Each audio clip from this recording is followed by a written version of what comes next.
얼마 전에도 제가 한번 텔레비전 보다가 제가 욱 했었는데, 드라마에서 그냥 지방방송 꺼! 그게 대사로 나오더라고요. 텔레비전 나 꺼버리려고 그랬어요, 정말. 그게 한 10년, 20년 전에는 좋다 이거예요. 아마 그럴 수도 있죠. 아니, 지금 때가 어느 때고, 그 지방분권 그렇게 내걸었던 노무현 정권을 거친 시기인데, 세상에 아직까지도 텔레비전 드라마 대사에 지방방송 꺼라는 말을, 그게 뭡니까? 잡소리 하지 마! 그 뜻으로 쓰이는 거 아닙니까? 지방방송 꺼라는 말이. 근데 제가 더 충격을 받은 건, 전주 어떤 가맥집에서 제가 그 이야기를 들었어요. 그러니까 전주 시민인 것 같은데 자기 동료가 이야기하니까 야 지방방송 꺼. 정말 가서 한 대 꽉 때려주고 싶더라고요. 그거 어떡하자는 이야기예요. 지방방송만 꺼야 될까요? 지방대 문 닫아. 비슷한 처지 아닌가요? 여러분 무슨 직업에 종사하고 계시건 지방방송 꺼 원리가 적용 안 될 직종이 어디 있겠습니까? 사실은요, 지금 서울대 지방의 요 구도를 계속 유지시키는 가장 큰 이유는 뭐냐? 지역주의거든요, 지역주의.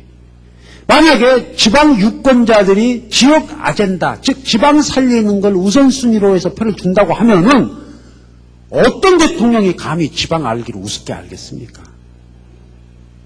안 그래요? 어디 대통령을 노리는 서울시장, 경기도지사가 감히 지방민들을 분노를 유발할 수 있는 말을 함부로 할 수가 있겠어요. 그러나 지나간 세월을 놓고 보자면 대한민국에선 지방을 아무리 짧아도 모독해도 지방표 얻는데 아무런 문제가 없습니다. 왜 그렇습니까? 이왕이면 내구장 사람, 내 고향에 가까운 사람을 중앙 권력에 앉히자. 그게 많은 지방민들의 생각이에요. 정패가 쪼개져 버리는 거죠. 근데 이 지방이 이게 아니에요. 딸 보고 얕잡아 보는 거예요. 그래서요, 제가 요건 그 이야기 속에 조금 다른 이야기인데, 제가 꼭 여기 계신 분들, 또 시청자들한테 제가 힘줘 말하고 싶은 게 하나 있어요. 제가 외람되지만 자랑 좀 할게요. 저 지역주의 전문가입니다. 전문가라고 제가 자신할 수 있어요. 제 해법은요, 간단해요. 정치적으로 해결하지 말라는 거예요. 지역주의를. 뭡니까? 예산과 인사입니다. 예산과 인사를요, 투명, 공정, 중립으로 해주세요. 지역주의 사라져요. 완전히 사라지진 않지만 지금과 같지는 않아요. 무슨 뜻이냐면 지방 유권자들이 자꾸 자기 고향 출신을 대통령 또 서울 권력기관에 보내야 된다는 가장 큰 이유는 줄이 생기면은 우리 지역에 떨어질 돈과 또 우리 고향 출신이 요직에 앉게 된다라고 하는 그 계산이거든요. 그런데 어떤 정권이 들어서고 누가 권력을 잡건 지역의 예산과 인사가 그야말로 투명하게 꼭 자기 고향 출신 뽑아야 할 이유가 없어요. 전국의 지방자치단체장들이요, 서울 가서 로비하는 게 가장 중요한 능력입니다, 지금. 앞에 그 지자체들이 서울에다가 다 사무소 만들어 놓고 출근하면서 국회의사당, 정부 부처 옆에서 구걸하고 다녀요. 구걸하고. 경쟁적으로요. 게다가 이게 비공식적으로 그런 것도 아니고 힘께나 쓰는 정치인 관료분들이 내가 이번에 예산 끌어왔지요, 내가 이번에 인사 요거 당당하게 이야기를 하십니다. 우리 지자체 선거 보십시오. 당선된 후보들 가운데 저 당선시켜주시면 서울 가서 살랍니다, 이런 분들 많습니다. 왜? 우리 유권자들이 알아요. 맞아, 서울에 줄이 있어야지. 서울 가서 여름에 다니면서 말이야, 돈도 좀 끌어오고 사업도 끌어오고 안 바뀌는 거예요. 즉 유권자들이 깨끗하고 참신하고 유능한 인물을 왜 안 뽑아주고 왜 줄 강조하는 사람 뽑아주는 거예요? 그게 지역 발전에 유리하다고 보니까 그런 거 아닙니까?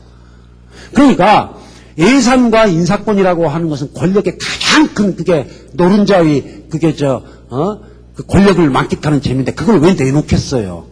그러니까 저는 이상주의적으로 그것을 그렇게 하나의 목표를 그렇게 보고 점점점 더 하나씩 공정하게 해 나가는 그럴 때의 지역주의적 투표 행태가 사라지지요.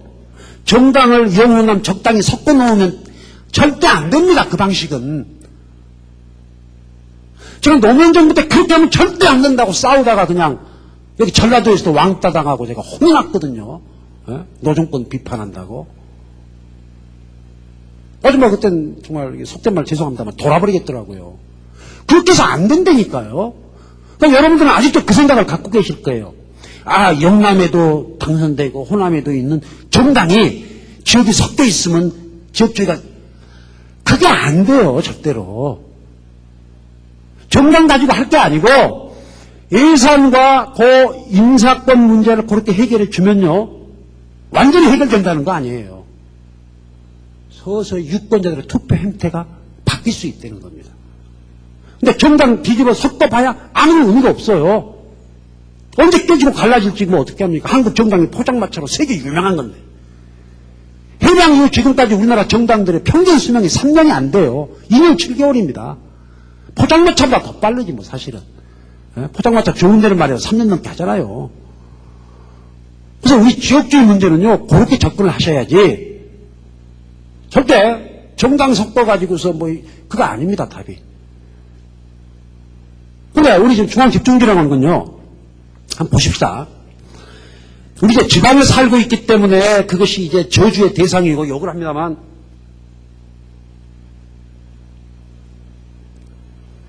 공정하게 또 보자면 우리 국민이 아직도요 남북 분단의 현실과 높은 대외 의존도를 들어서 강력한 어떤 리더십에 의해서 전국이 일사불란하게 움직일 수 있는 체제를 원합니다. 동시에 그런 게 있어요. 게다가 지역에서 그간 보여왔던 지방지체 수준이 중앙정치보다 높지는 않더라도 비슷하거나 이렇게 손가락질 받지 않았더라면 과감한 분권으로 갈 텐데 솔직히 우리 내세울 수 있나요 그거? 참여는 우리가 더 지역에서 더 안 해버리는데 보여준 실적이 없거든요. 우리는 분권을 원하지만 분권이 안 되고 더뎌지는 이유입니다. 그래서 행정의 분권과 정치의 분권 나누자. 정부의 분권. 행정 분권은 가능하죠. 우리 내부에서 지역에서 뭘 보여줘야 된다. 지역에서. 근데 어쨌든 중앙 집중적으로 쭉 이렇게 역사가 오다 보니까 서울 일극에 의해서 모든 게 바뀌고 뒤집어지고 너무 희생이 큽니다. 이게 지역이. 희생이 클 뿐만이 아니고요. 다양성이 죽어버려요. 이게 지금 문제가 지금 뭐예요. 중앙 집중적인 문제가 심각합니다. 이게. 어떤 분들은 뭐 우리가 더한 나라가 어디 있어요? 더한 나라가 어디 있습니까? 근데요, 서울만 그런 게 아니에요. 서울 한번 보십시오. 서울대, 삼성. 우리가 일국 구조를 좋아해요. 좋아하는 데다가 그만한 여건이 갖춰져 있는 거예요. 도쿄대가 뭐 일국 어쩌고 저쩌고 해서 봤더니 뭘요? 거기는 어림도 없던데. 어디 감히 서울대 쫓아옵니까? 도쿄대가. 그런데 이게 그러면 장점도 없었는데 이렇게까지 왔단 말이냐? 장점이 있었죠. 군사주의적 효율성이 있습니다. 여러분 만약에요, 여기 군대 안 갔다 오신 분 죄송합니다만, 군대에서 사단장의 명령에 의해서 일사불란하게 움직일 수 있는 사단과 분권화가 너무 돼 있어가지고서 그냥 뭐 사단장이 뭐 별 의미가 없었을 때 군대를 한번 비교를 해보십시오. 근데 한국의 경제발전이라고 하는 건 어떻게 보면 군사주의 작전처럼 해왔던 것이기 때문에 강력한 중앙 집권주의가 필요했거나 도움이 됐던 적이 있었단 말이에요. 지금 그 추억에 빠져있죠. 아직도 우리가. 그래서 저는 이 중앙 집중주의를요 절대 서울에서 안 줍니다. 주겠습니까? 그래서 분권을 이렇게 지역으로 하겠어요? 우리 스스로 해야 되는 거죠. 우리 스스로. 거기에 이제 중앙집중주의를 말씀 올린 거고. 자, 이제 끝으로요. 전투주의에 대해서 제가 좀 말씀을 드리겠습니다. 저는 지금도 가끔 그런 생각을 해요. 아, 이게 참 우리 한국 국민의 무서운 저력이긴 한데 이렇게 살아야 되는 건가? 무슨 말이냐면 제가 표현을 좀 드라마틱하게 하자면 6.25 전쟁은 아직 끝나지 않았다는 거죠.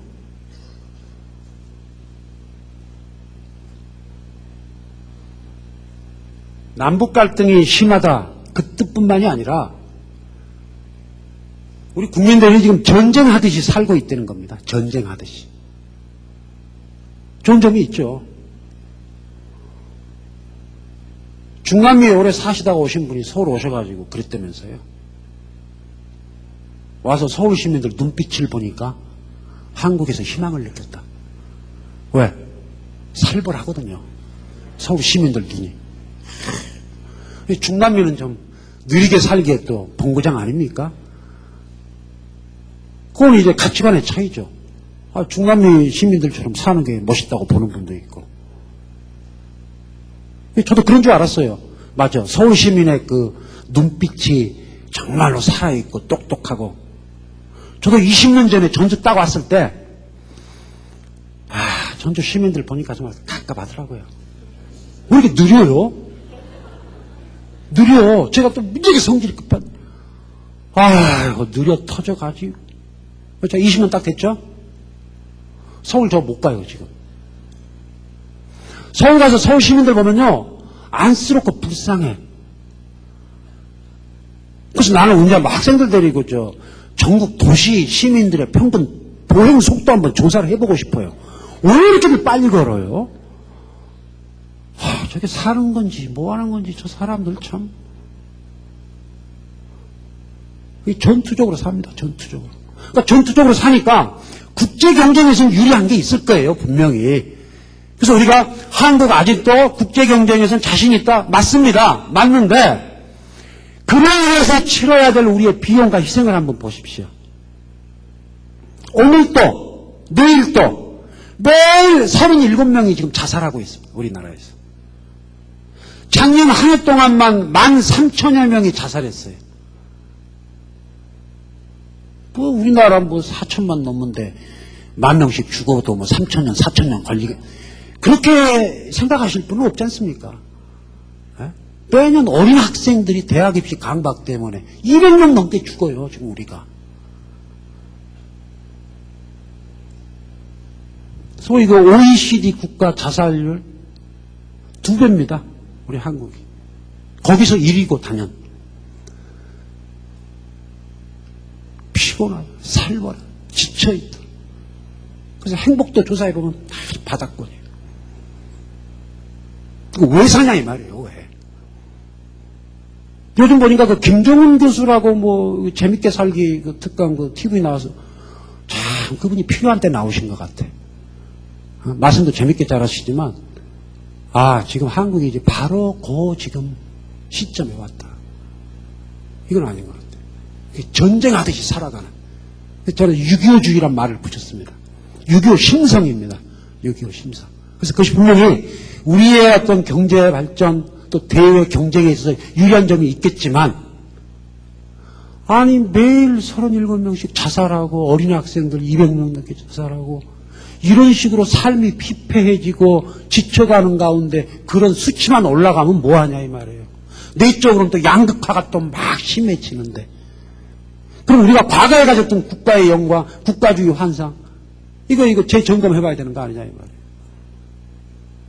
지금 이상적으로 우리 지금 자꾸 국가주의 막 그러는 것 같아요. 지금 전 세계적으로요 100층 넘는 고층 건물이 딱 5개 있습니다. 5년 후에 어떻게 되는지 아십니까? 다른 나라가 더 안 짓는다고 가정을 하면 한국에 10개가 생겨요. 100층 넘는 게. 소설가 이문열 선생이 또 어디다 그런 글을 한번 쓰셨죠. 세계 넘버원 건물을 한번 가져보는 것도 좋지 않겠는가. 그래서 저는 그것도 가만히 생각을 해보면 6.25하고 관련이 있다라고 보는 게 너무 당해왔던 우리 시절이 길었기 때문에 우리 과거에 조금 비웃었습니다만 여전히 세계 최초, 세계 최고, 세계 최대 아주 굶주려 있는 거예요, 지금. 우리 월드컵에 열광하는 것도 그렇고. 그게 지금 뭐 나쁘다, 잘못됐다 그 뜻이 아닙니다. 당연하고 저도 거기에 열광하는 사람 중에 하나지만 도대체 이게 과연 실속이 있는 장사인가? 우리의 그 삶의 어떤 행복, 삶의 질, 또 우리 후손들에게 물려줄 세상. 지금 여기 자녀 가지신 분들, 아이들에게 뭘 주로 이렇게 가르치십니까? 사이좋게 지내라고 그런 얘기 하십니까? 저부터 어느 순간 제 자신을 돌아봤더니 애들에게 세상이 얼마나 살벌한가를 가르치고 있더라고요. 그래서 네가 왜 공부를 해야 하는가? 무슨 내가 사기꾼이라는 생각이 들었어요.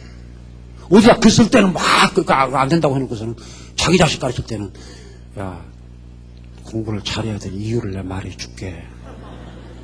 이 세상이 장난이 아니다. 그때 아버지 죽고 없어. 너 어떡할래? 전국의 부모들이 다 이렇게 해요. 저같이 꽤 괜찮다고 오해되고 있는 사람만요. 그러니 이 어디서 이 한국사의 답을 비전을 찾을 수 있겠냐 이 말이에요. 제가요 이야기가 혹시 우렸다면 이제 마지막 대안을 몇 가지 말씀드리는 걸로 이야기를 마무리 한번 짓겠습니다. 뭐 속 시원한 대안은 아닙니다만 나름대로 한번 자 어떻게 한번 우리가 풀어가 볼까? 아까 말씀드린 승자 독식주의를 끝내는 쪽으로 한번 해보십시다. 이거는요, 자 우리 계속 입소문 내면 됩니다. 무슨 말이냐면 중앙 정권에게, 그러니까 거기가 가장 먼저 받게 되지만 거기다만 책임을 미룰 게 아니라 우리 지역에서도요 어느 분야에서건 승자가 독식하는 게 우리 조금 자연스럽게 몸에 배 있어요. 그거 바꿔 나가야 됩니다. 왜 그러냐면요, 승자가 독식을 해버리면 그 자리를 차지하기 위한 전쟁이 본이 돼버려요. 그 원래 조직의 목적은 말이 됩니다. 본 말의 전도가 일어나요.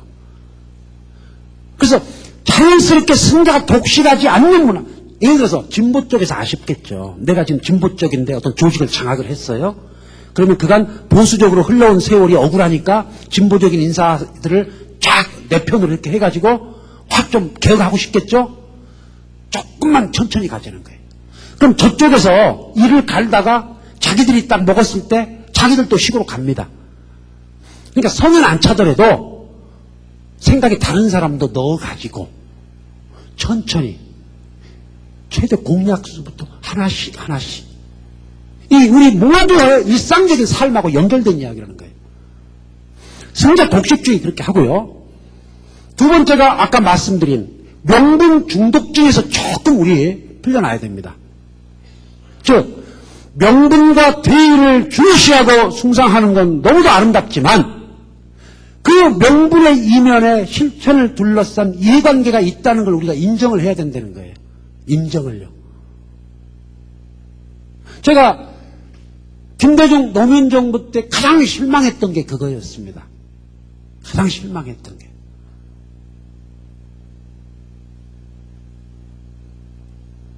제가 많이 봤잖아요. 계신 분들.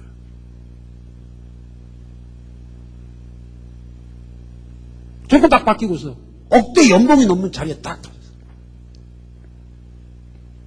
여러분이 법인카드 있다고 저 한번 술 한번 거하게 사겠다고. 저 한 번도 안 먹었어요.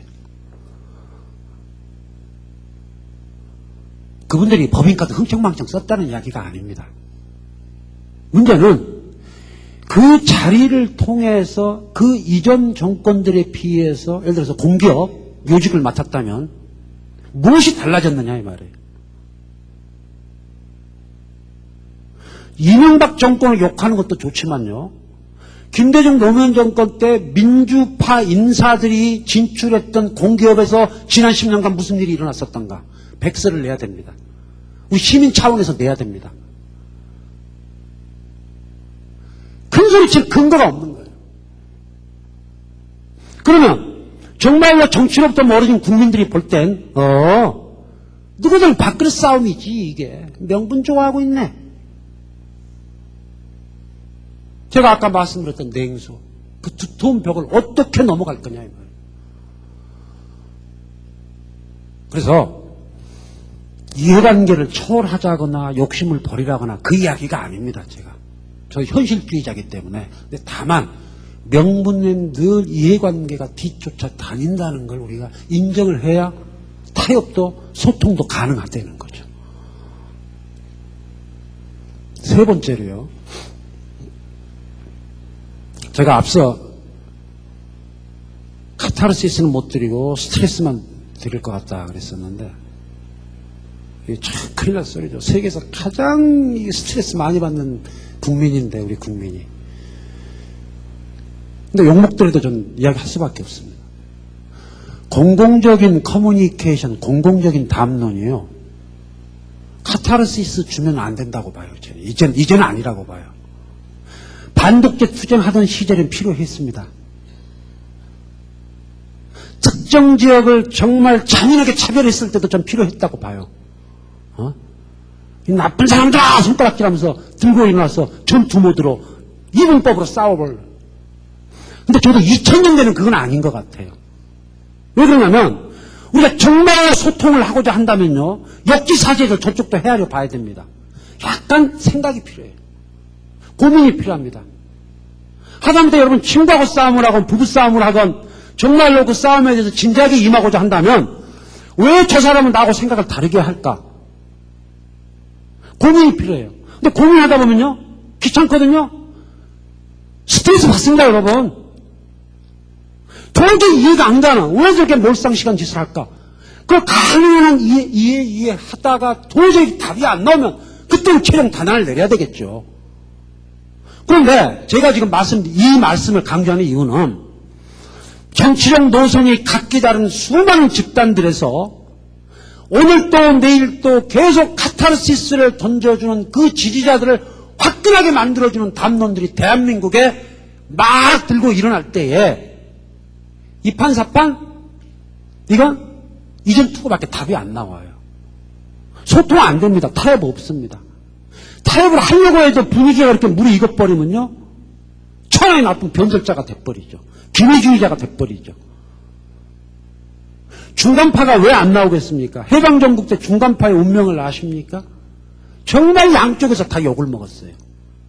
그러니까 분당되고 나서 봤더니 중간파의 말이 맞지 않았을까요? 네? 야, 화합을 해서 타협을 해서 분당이 안 되게끔 중간에 했던 사람들. 정말로 저쪽을 선멸할 자신이 있으면 선멸하는 것도 좋겠다 이거 안 된단 말이에요. 아무리 내가 혐오하고 저주하는 세력이라 하더라도 완승은 가능하지 않습니다. 주거니 받거니 해요. 그 와중에 누가 죽어나느냐 이 말이에요. 그리고요 우리 자꾸 정치 세력 중심으로 보는데 그 세력을 지지하는 일반 민족, 일반 유권자들도 생각을 해요. 그래서 저는 타협, 소통으로 한번 가보자. 근데 거기에는 화끈하게 시원한 느낌을 주지는 않는다. 스트레스도 받아야 되고 나에 대한 성찰도 해야 되고 여러 가지 장애가 있다는 거죠. 네 번째로요. 제가 늘 우리 지역에서 강조하는 겁니다만 제가 우리 여기 전주에서 20년을 딱 살다 보니까 답이 하나 딱 나오더라고요. 제가 확실하게 알게 된 거의 진리에 가까운 답이 하나 있습니다. 어떻게 하면 이 지역 잘 되게 해볼까 하는 문제의식을 가진 사람들이 있더라고요. 있어요. 그 사람들의 공통점이 뭔지 압니까? 능력이 없어. 역량이 없어. 인맥도 없어.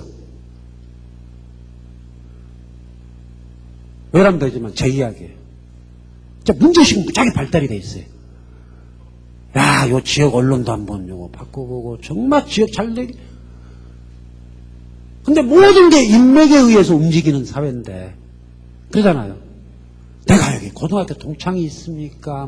아니 뒤늦게 친구 만들 수도 있는데 휴대전화도 없이 사는 인간이 자동차 운전면허는 있나 약간 좀 방송에서 이거 써서 될 용어인지 모르겠습니다만 돌 아이 비슷하게 살아가는 사람이니 문제의식은 있지. 근데 저만 그런 게 아니고 봤더니요. 대부분 역량, 능력이 없어요. 그런데 정말 역량이 있고 능력이 있고 전화 한 통하면 이 전라북도 안 통할 사람이 없어. 와, 존경스러울 정도로. 물론 정부 출신이죠. 정부 정도 나와야지. 여기서 그렇게 이제 먹히지. 있어요. 많아요. 그런 분들이. 근데 그분은 문제식은 없다. 문제식이 뭐냐? 내 인맥의 안녕과 질서와 번영이야. 그게 잘 되는 게 전라북도 잘 되는 길이지. 극단적인 예를 든 겁니다. 그래서 제가 가만히 생각을 해보니까 문제의식과 역량의 결합이 필요하다. 어느 한쪽만 갖고 안 됩니다. 절대로. 그래서 제가 그 고민을 하다가 끝으로 이 내세웠던 제 대안이 인터넷에서는 말도 안 된다고 욕을 잔뜩 먹었습니다만 공공적 연구주의예요. 이거 제 개념입니다. 많이 좀 널리 소개해 주십시오. 왜 공공적 연구주의냐? 우리 좀 이 자리에서 정직해집시다. 연구주의를 비판한 대한민국의 지식인, 정치인, 언론인 100명을 딱 모셔놓고 제가 그들에 대해서 검증을 들어간다면요. 전 100% 다 사기쳤다고 제가 자신이 있습니다. 검증할 자신이. 제가 가장 독한 사람이라고 생각했던 저 자신도 제가 일부러 동문회 같은 데를 안 나갔었거든요. 내가 연구주의를 비판한 사람이 그런 데 나가면 되겠는가. 그게 아니더라는 거예요. 연구주의의 다른 면을 보자는 겁니다. 많은 한국인들에게 삶의 보람과 기쁨과 안정감을 주는 게 연구인데 그것을 연구주의에 대해서 공격을 공적 라인을 넘는 걸 이건 네거티브 방법입니다. 부정적인 방법이에요. 바뀔 수가 없어요. 지난 2006년에 나온 조사 한번 보십시오. 우리나라 국민들의 단체 가입 비율을 이렇게 다 조사한 겁니다. 가장 많은 게 연구 집단 가입률이에요. 정치인의 향후에 동문회 가입한 비율이 90%가 넘어요. 우리나라 국민은 거의 다 하나씩 몇 개씩 가입하고 있죠. 인맥 좋아하는 분들은 고등학교 동문회만 하더라도 자기 직장 동문회, 반 동문회, 거기 학년 동문회, 전체 동문회, 무슨 또 놀이문화 동문회 해가지고서 엄청나게 많은 그 수많은 동문회 조직을 한번 생각을 해보세요. 향후에도 마찬가지고 정치인에도 마찬가지입니다. 그런데 90% 이상의 국민이 거기를 가입하고 있는데 공적 성격의 단체에 가입한 비율은 3%밖에 안 돼요. 대한민국에서 왜 기관당원제가 안 되는 줄 아십니까? 열린우리당이 야심차게 했던 정말로 존경받을 만한 시도였지만 너무도 현실을 모르는 기관당원제 한국에서 안 됩니다. 그러니까 포기하자 그 뜻이 아니고 머리를 조금 더 써야 돼요. 우리는요. 우리나라 국민들이 거기 가입했으면 회비 안 냅니까? 시간 내야죠. 시간, 에너지, 돈. 시민단체, 정당 가입비 들어갈 돈이 없어요. 다 합하면 영화게임입니다. 나의 시간과 돈과 에너지는 제한되어 있는데 내가 동문 조직에, 연구 조직에 에너지를 쏟는데 어떻게 공적인 시민운동 또 정당에 돌아갈 힘이 있겠습니까? 그건 불가능해요, 인간으로서. 근데 서양의 어떤 나라건, 유럽의 어떤 나라건 연구조직의 90% 이상, 10% 이상 가입한 나라가 어디 있습니까? 조건이 너무 다르다는 거예요. 그러면 연구주의를 비난함으로써 이 문제를 해결할 수 있을까요? 저도 한때는 그런 생각을 했었죠. 아니더라는 거죠. 그래서 제가 나름대로 고민하다 꺼낸 개념이 공공적 연구주의. 연구조직을 우리가 인정하고 정말로 자랑스럽게 생각할 수 있게끔 하자. 그 대신 동문, 자기 고향의 명예라거나 학교의 명예를 지금 우리 뭘로 따집니까? 누가 더 출세한 사람 많이 배출했냐 가지고 따지거든요. 그걸 명문이라고 그래요. 난 다 미쳤다고 봐요. 왜 그게 명문이에요? 그러지 말고 누가 공적 기여를 더 많이 했을까?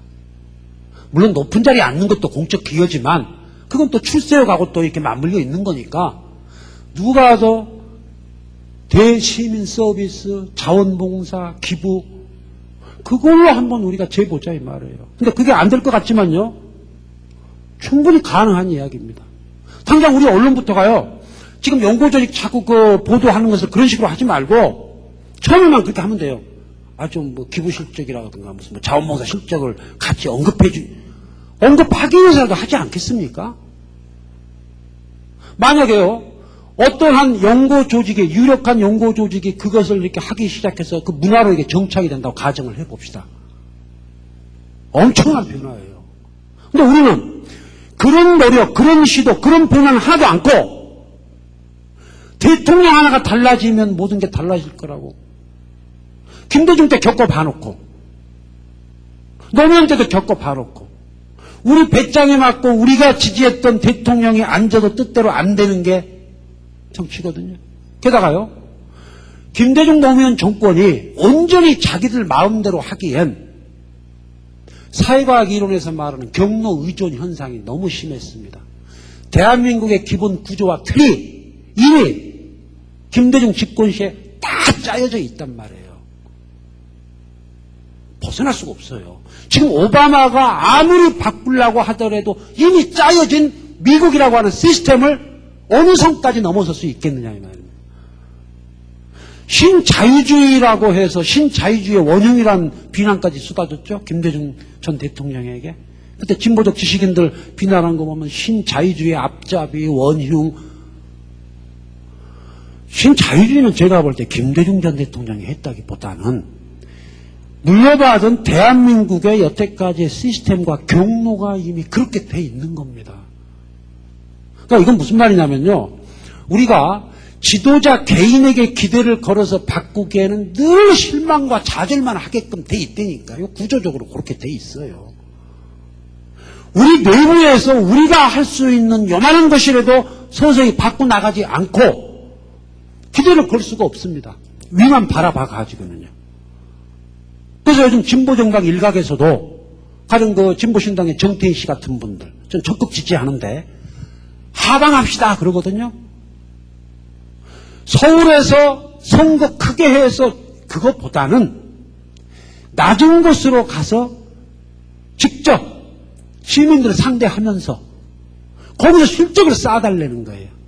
하방이 필요할 때라는 거죠. 전라북도도 마찬가지입니다.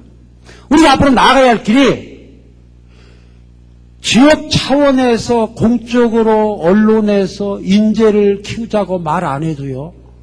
한마디 안 해도 알아서 지금 시장 논리에 따라서 서울로 유학 보내려고 우리 부모님들 애쓰십니다. 그러니까 공적 자금은 어디로 돌려줘야 되느냐. 똑같은 조건이라면 나는 우리 지역에 남아서 내가 한번 해보고 싶다. 있어요. 많아요. 그런 분들. 그런 분들에게 도움이 될 수 있는 사업을 펼쳐야지. 그러니까 똑같은 조건이라면 심리적으로라도 서울 가서 살 생각하지 말고 이 지역에서 한번 해봐라. 그런 기준을 만들어서 물심양면 심리적으로 도와줄 때에 이쪽 발전이 이루어지는 거지. 이 지역의 유능한 인재를 다 서울로 보내는 걸 지역 발전 전략이라고 그런다면 가만히 한번 생각을 해보십시오. 그런 자해가 어디 있습니까? 네? 덜 떨어지고 모자라고 무능한 사람만 지역에 남으라는 이야기인가요? 지역 발전이 그렇게 해서 돼요? 서울 가서 출세한 우리 고향 출신들이 떨궈주는 그거 먹고 살겠다는 건가요? 앞으로도? 혹시 우리 지역에서 맑게나 하고 힘께나 쓴 분들의 자녀 교육의 일환이 우리 지역의 이익으로 둔갑한 채 속임수를 지금 우리가 당하고 있는 건 아닙니까? 이건 아닙니다, 진짜. 인재를 키워서 이 지역에 남게끔 해야 됩니다. 서울에 학습지에서 안 보내줘도요, 갑니다, 각자. 이 지역에 학부모들 그 자녀 교육열이 얼마나 높은데요. 그거는 각자 자유롭게 하시게끔 심리적으로 말이라도 좋은 말씀 해드리는 거로 족하고, 우리 지역에서 돈은 지역에 써야죠. 서울 안을 바라봐서 안 돼요. 우리 봤잖아요. 지난 반세기 동안 전라북도가 그런 방식의 어떤 발전 전략 써온 거 아닌가요? 그러면 왜 한때 60년대에 260만을 막 향해서 가던 인구가 180만 대로 또 쫄아듭니까? 80만 명이 어디로 갔습니까? 그게 지금 서울로 인재 보내자 해서 우리가 해왔던 전략이었거든요. 역대 전라북도 도지사 하시던 분들 지금 어디 살고 계십니까? 전북에 살고 있습니까? 몇 분이나 살고 있다고 생각하세요? 전라북도가 낳은 인재들 수없이 많습니다. 어디 살고 계신가요, 그분들이? 그런데 왜 전라북도 도민들은 피 하나로 할아버지, 아버지 고향이 전라북도라는 이유로 서울에 가서 살더라도 그분들은 전북인이라고 그러고 여기 와서 산 지 30년, 40년이 되고 죽을 때 자기 자식까지도 여기서 살려고 하는데 할아버지, 아버지 고향이 전북이 아니라는 이유로 외지인 취급을 하느냐 이 말이에요. 네? 여러분 우리 전라북도가 너무 닫혀있다고 생각 안 하십니까? 활짝 열어 제껴 하지 않겠어요? 지금도 그런지 모르겠습니다만 최근에 무슨 도에서 무슨 어디 단체에서 상을 주는데 자랑스러운 무슨 상인데 조건이 본적이 전북이어야 된다는 거예요. 그 무슨 19세기에도 통하지 않았을 그런 혈연주의입니까? 외국인이면 어때요? 전라북도를 사랑하고 전라북도를 위해서 애쓰면 자랑스러운 전북인이지. 예? 어떻게 할아버지 피 가지고 따져요? 아버지 피 갖고 따지고? 아메리칸 드림이라고 그러는데 전라북도가 전북 드림을 키워서 온갖 외지 외국에서 몰려들게끔 하는 그런 지역으로 키워야 하지 않겠습니까? 그럼 열어야죠, 우리를 열어서 스스로 우리가 할 수 있는 최선을 다해놓고 이 세상을 향해서 야, 니들이 해도 너무한다. 그럴 때에 그런 항변에도 힘과 무게가 실리지 않겠느냐 이겁니다. 그래서 저는 우리 한국의 근현대사 제가 나름대로 지금 10가지에 걸쳐서 말씀을 드렸습니다만 그 교훈이 사실은 바로 우리 지역에서부터 전라북도 한번 잘되게 해보자는 여기 계신 분들만 신념 갖고 주변에 이렇게 전파하셔도요 전 달라진다고 봅니다. 그래서 마지막 딱 하나 그 방법 제가 제시하는 게 마중물 주자 이겁니다. 아까 말씀드린 것도 다 신라기 위해서 펌프 이렇게 할 때 우리 과거에 그 물 하려면 물을 조금 부어줘야 되지 않습니까? 그 한 바가지, 반 바가지만 해도 되거든요. 어렸을 때 한번 기억 떠올려 보세요. 요즘 그거 구경하기도 힘듭니다만 우물 펌프를 이렇게 하는데 그 앞에 마중물을 좀 부어줘야 돼요. 조금만 부어주면 됩니다. 고기 있으면 밑에서 물이 막 콱 솟아 나오는데 고기 없으면 못 나와. 무슨 말이냐면요. 자꾸 체념의 지혜도 좋습니다만 너무 도사 같은 것도 문제라는 거죠. 안 될 거야. 에이 돼 어림. 그 냉소주의는 그건 바람직하지 않아요. 그래서 저는 이 자리도 그렇고요.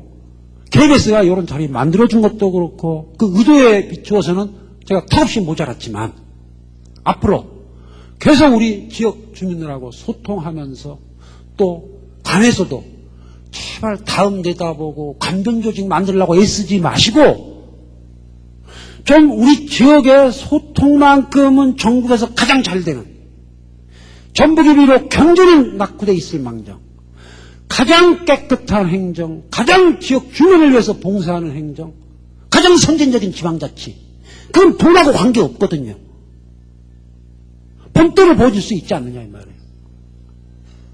그래서 전라북도에 통화혁명을 정말 우리가 자랑스럽게 생각한다면 그 시대를 앞서갔던 개혁과 진보의 기운이 전라북도에서 다시 이게 용트림치고 솟아올 수 있게끔 우리 작은 일에서부터 한번 출발해보자. 그게 이제 제 뜻입니다. 이걸로 마치겠습니다. 고맙습니다.